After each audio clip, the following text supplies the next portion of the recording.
Hey guys, welcome to my channel. Thanks for tuning in. Don't forget to like and subscribe and hit your notification bells for all new upcoming videos. Hey guys, welcome to my channel. Thanks for tuning in. Don't forget to like and subscribe and hit your notification bell for all new upcoming videos. Today I'm going to be diving in, talking about 13 things that I did to change my financial situation and become more financially stable.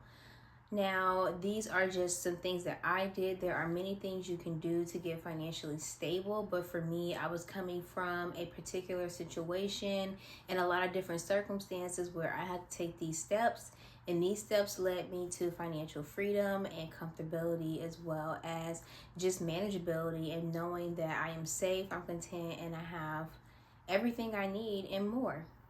The number one thing I would say is to have a vision and a plan for the money that you want, where you see yourself with the money and what you will be doing, how you will be not only building your legacy but contributing to others in the world, because money is not meant just for you to hoard and be, it's also meant to give. So I feel that when it comes to having that vision and that plan, you also have to make sure you're including, the Lord, you're including people, and you're also including what you're building with that money, because money is good, but it's supposed to be used to achieve and help, not really to hoard and boast and show off. I think that when it comes to having that vision, I seek prayer for that, and that's how I started to really learn about money and like who to watch and what to learn, and also practicing it in my own life. And that's how I became more financially stable, because it takes practice as well as it takes knowledge and research. I found that as I became stable, it's easier for me now to build, and I have been building and growing, and it's always a slow and gradual process, especially when you're doing it the right way. But for me, the stability has made it a solid ground for me to really start planning something and it stay up, because a lot of times I was building stuff and it would fall down because I had no root, I had no stability, I was moving around a lot, I was just in the streets, honestly, and I just had a lot of setbacks, and I had to really realize my setbacks was not only the circumstances but my surroundings and the things that I was choosing and the mindset where I was, because I didn't really have a vision or a plan. So when I was making all that money, it was just being wasted. I found that for me, starting to plan where my money goes and also keeping a track of what's coming in helped me to start that process. So the second thing I ended up doing was I got rid of my debt. Now, I thought about consolidating my debt, but then I knew a lot of the cons to it, and I felt that it was best for me to go the bankruptcy route, which is the route I ended up going. That you have to pick which con you're gonna have, because even with consolidating debt, it still shows on your record that you didn't pay the full amount. It still shows when someone pulls your name, they still see that you are unable to pay a bill. You had to get it reduced. So both of them look negative on the record anyway. It's just which negative one you're gonna do. So you need to know what the perfect time is for you to afford a car, because you gotta be realistic. If you making a certain amount of money an hour and you trying to afford a $500 car note with a $300 insurance, that's you looking at $800 to $1,000 a month just on a car. So you got to think about, is that extra $1,000 really worth a vehicle right now? Like, are you really moving around that much to where you need $1,000 a month car? Sometimes a vehicle just don't be worth it when I look at it. But it's everybody's opinion on that one. Like I said, like for me, when I get my vehicle now, I'm going to pay cash. Everything I do is cash now. That's also number 3, no credit, cash. I find that even when I decide to buy my home, I want to do it in cash. I'd rather save up. I just find that if I don't have the cash, I'm not getting it. Number 4 is finding a job that makes, I would say, I don't know. It just really depends on where you live at and what your rate is. For me, I need to be making, I would put in hourly over 18 and where I live at, because that's what you really want to do, is get a job where you have, $500 or more left over in your check to invest in you. That's number 5. Stop overworking yourself. Sometimes you can find yourself thinking that you need more money, and then it's just the fact that you haven't been paying attention to your budget or what you're spending, which is also number 6. Pay attention to what you spend. So like, get out your app and start writing down things. That's how I noticed my pattern. And once I noticed my pattern was spending a lot of money on like fast food and shopping, what I did was I minimized the fast food, and I started learning how to cook better, so that way I can reduce the money I was spending. And then what I did for the shopping is now I plan ahead, so I plan for my money. So if I know that in January I'm gonna have $7,600, money extra, then I'm going to take aside this amount of money for shopping or whatever I want to do with it. So finding a really good home. I feel like getting stable is finding a home where you can be at for a couple years. Like when I was looking for my apartment, I was looking for an apartment I knew I was going to be at for longer than 2 years. You have like a consistent home. You don't have to worry about where you're gonna lay your head, or if you get into it with this person, who leaving where, just like being safe. I think that for me, for a long time, I was not safe. So learned that I needed amenities. So things that I know that I need in my apartment that'll make me stay there and be consistent. Like one, I knew I needed a trash service because I don't like taking out the trash. I just don't like touching trash, and that's what it is. And so the people come get the trash. They bring it into the apartment. I need to wash and dry in my unit because I'm kind of lazy. I don't want to be carrying laundry baskets to the laundromat. And then plus I didn't know how long I was going to have my vehicle for. So I was not going to be hopping on no train or bus, or definitely not no Uber with no laundry. So I knew I needed an apartment that was going to have a wash and dryer. So I knew that my rent was not going to be the regular rent that's been like, it wasn't going to be the cheap rent. I was going to be paying a little bit more money because I was going to have more amenities. But I thought the amenities actually saved me more money. And I learned, honestly, y'all, with Walmart delivery, it's bomb. And like, honestly, it's not like Uber Eats where you have to spend over $35 to deliver. Literally, I bought something for $5 and Walmart delivered it. So I wait for deals now. Like I just caught the Bath and Body annual. I had like no perfume. I was buying little small samples because I didn't really want to overspend money on perfume, especially since I don't be going a lot of places all the time.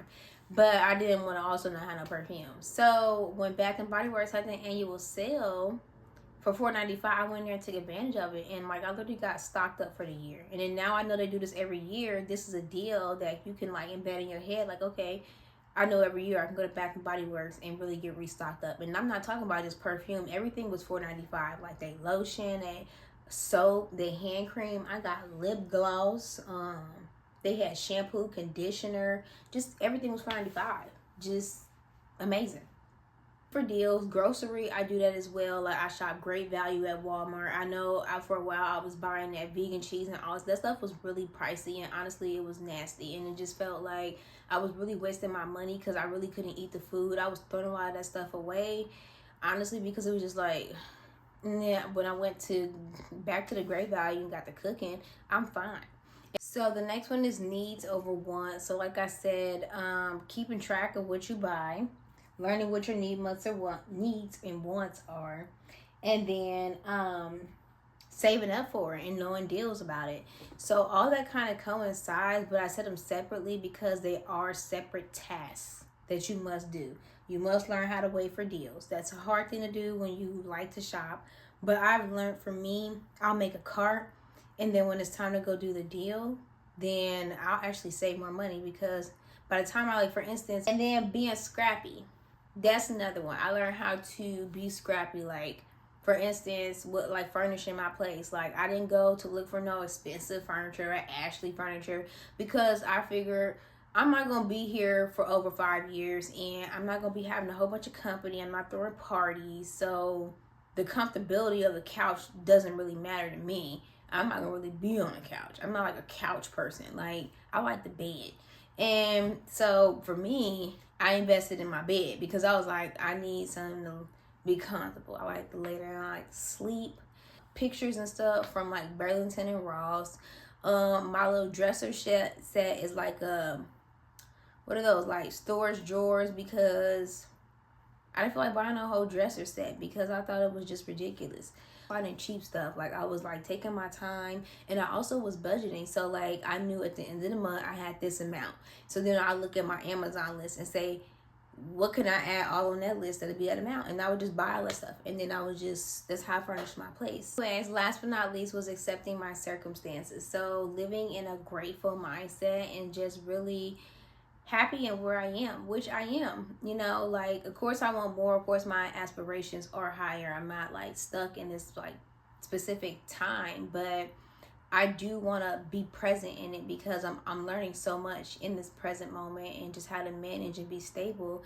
And I know that it's preparing me for another level that God has for me. So I try to take in what is he teaching me to prepare me for the next level, because I know that there's going to be more obstacles along the way. So I'm also learning how to manage my emotions in the stage I'm at as well, because even though I'm stable, we all still have obstacles. So I feel like the more stronger I get in managing my emotions and my behaviors and the obstacles I have in this level, then I will be heading to the next. So I don't know if I'm not going to have time or if I'm not going to remember, but I'm just going to say them because I really think these 13 things are important.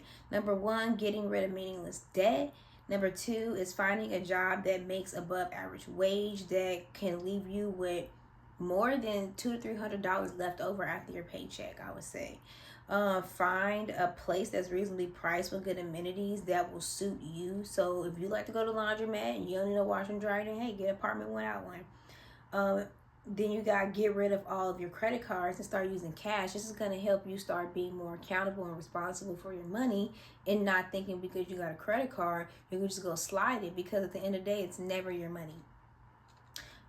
Number 5 is saving money. So learning how to save money at a time so that you never know when you have a rainy day. So not always so quick to spend your paycheck. I learned for me to start saving my paycheck to the end of the month, or only spending like increments. That way I'll have money left over. Also, wait for deals. Be reasonable with what you're buying. Make sure you're actually spending good money on good stuff. Sometimes you have to spend a little bit more for quality, but if you can get it cheaper, go for it. Then you gotta keep track of expenses. Keep track of what you are buying. Budgeting every 6 months. I like to change my budget every 6 months so it keeps me up to date, it keeps me focused, and it also makes me accountable of my money. So then needs over wants, focusing on what's the priority and then what's just something I fantasize and desire. Then being scrappy means finding things that are cheaper and being more reasonable and not trying to be materialistic or looking about what other people have and trying to get it, and being more present in what you can afford. Then stop overworking. Stop thinking that multiple jobs is going to get you more money. If you don't know how to manage your money, if you don't know where your money is going, and you are spending your money on meaningless things, you will always be broke. Accept my circumstances. Accepting where you are, accepting your situation, and starting to manage that situation to be prepared for the next. So don't forget to like and subscribe and hit your notification bell, and be blessed.